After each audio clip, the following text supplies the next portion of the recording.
হাসপাতালে শিশু মৃত্যুকে ঘিরে উত্তেজনা। সদ্যজাত শিশু মৃত্যুকে কেন্দ্র করে অন্ডালের উখড়ার একটি বেসরকারি হাসপাতালের বিরুদ্ধে গাফিলতির অভিযোগ উঠল।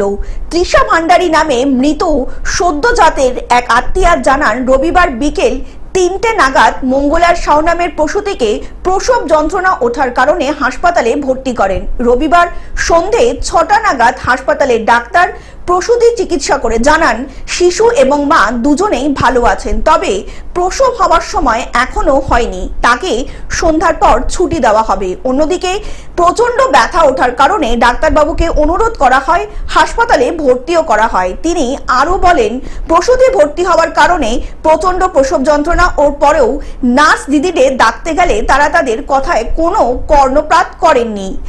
ব্লিডিং হচ্ছে, জল বেরোচ্ছে, কোনো কেয়ার করছে না। তারপরে যদিও বা বলে করে ডাক্তারবাবুর ইয়েতে রাখা হলো, তখন এরা বলছে যে থাকুক। ডাক্তারবাবু এলেন সাড়ে 3টার সময়, ভোর 3টে থেকে 3:30 ডাক্তারবাবু এসে চেক আপ করলেন। তারপর কি হলো, মানে কি মনে হচ্ছে কি কারণে? গাফিলতি।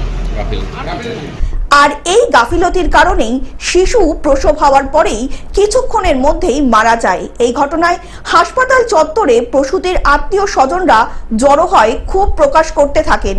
অপ্রীতিকর ঘটনা এড়াতে উখড়া ফাঁড়ির প্রচুর পুলিশ মোতায়েন করা হয়েছে হাসপাতাল চত্বরে। অন্যদিকে সমস্ত অভিযোগ অস্বীকার করে হাসপাতালের ডাক্তার চন্দন সেন, জানান এইরকম একটা ঘটনা সত্যিই দুর্ভাগ্যজনক। এরপর ডক্টর চন্দন সেন আরো বলেন, প্রসূতির একটি সাংঘাতিক রোগে আক্রান্ত ছিলেন, সেই কারণেই সন্তান জন্ম দেওয়ার কিছুক্ষণ পরেই সন্তানের মৃত্যু হয় এবং তারপরেই ক্ষোভে ফেটে পড়ে পরিবারের লোকজন।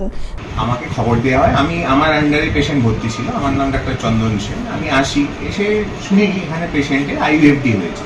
তবে আমার অবর্তমানে সিনিয়র গাইনোকোলজিস্ট ডক্টর কল্যাণ দত্ত ছিলেন, উনি অ্যাটেন্ড করেছেন।